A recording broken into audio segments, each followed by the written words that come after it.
This bottle contains a drug that could prevent 1 in 3 of us dying early. It could massively reduce the risk of you getting a stroke or a heart attack, and it can significantly slash rates of depression. And the best part is, it's entirely free. So what exactly is it, I hear you ask? Whilst not technically a drug, if the benefits of exercise can be encapsulated in a single tablet, it would be far superior than anything we have in this current day and age in preventing diseases. So why do 80% of us still avoid it? Why have we succumbed to this epidemic of laziness? In this video, we will go through the root cause of exactly why our brain prefers to be lazy and 3 hacks to break this curse forever. Hello and welcome to this channel. If you're new here, I'm a consultant physician working in London, and my goal is to help you solve life's mysteries one why at a time. So why don't you exercise? To state the obvious, the reason we're lazy is that our own excuses sound legitimate to us. I have no time, I am too tired, I'll start on Monday, or maybe I will wait till the new year. But the real reason is buried in your biology. Your Stone Age brain still thinks that we're living a million years ago. It thinks that exercise is stupid unless you're running from lions or chasing after your dinner. As frustrating as this is, it's the hard truth. But why do we truly feel not up to it? Unfortunately, exercise has a delayed reward. It could take years of regular intense exercise to finally find a six-pack, yet scrolling on TikTok gives an instant dopamine reward. Your brain unfortunately always picks quick hits over long-term gains. In other words, this is called effort discounting, the process where individuals devalue the benefits of exercise, and that is the six-pack, just because of the significant effort it takes to get to it. Did you know that corporations exploit this in all areas of life? Let me ask you this, how easy is it to get your next meal? All you have to do is tap a button. Unlike those of us who lived 100,000 years ago, the irony is that the person delivering the food is probably getting the most health benefits. So who do you blame for this? Or should I ask, what do you blame for this? Well, of course, you must blame the processes of what is going on in your brain. In order to truly understand how to beat the disease of the laziness, we must first see what is happening in your brain. Believe it or not, inside your brain, at the thought of exercising, there is a huge battle ongoing between 2 key areas. On one side, it is your anterior cingulate cortex, also known as the ACC, which is involved in decision making.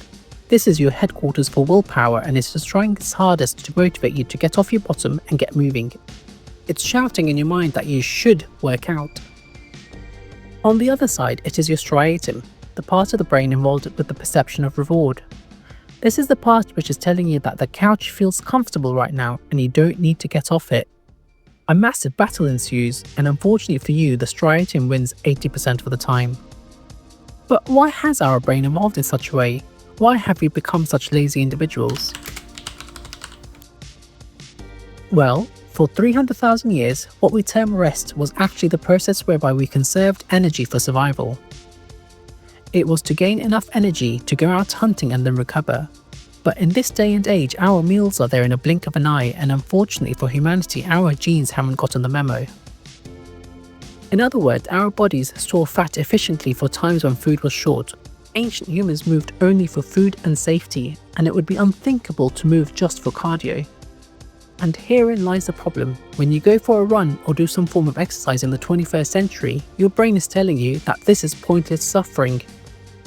So what can you do to actually fix this biological hardwiring? So get your notepads out. I'm going to give you 3 rules to follow which will beat our evolutionary curse. The first is following James Clear's 2-minute rule. The gateway to running your next marathon is to start only with something that will just take 2 minutes. This helps your brain to reduce action bias, the brain's resistance to starting by convincing it that you only need to walk for 2 minutes each day. Before long, you might think 2 minutes is easy, so let's do 4 minutes, then 8 minutes, then 16, and so on. You get the message. And before long, you'll be running your first marathon. The second is social accountability. This could take 2 forms. You start off with a friend and you both encourage and motivate each other at times when your striatum is trying to get the better of you. Or you can create some form of loss aversion whereby you bet a loved one that you will either work out 3 times this week or pay them $20. Nothing quite hits the brain as hard as losing some money. The third is perhaps more in tune with our world today. You bundle temptations together and perhaps just tell yourself that you will only watch your favourite Netflix show if you're walking on the treadmill at the same time. In conclusion, you don't need to strive to be the best or perfect at all times. Small bits of movement such as gardening, dancing with your kids, and going up the stairs at your workplace is a perfect place to start. And finally, don't be so hard on yourself if sometimes your striatum gets the best of you. After all, we are all just humans.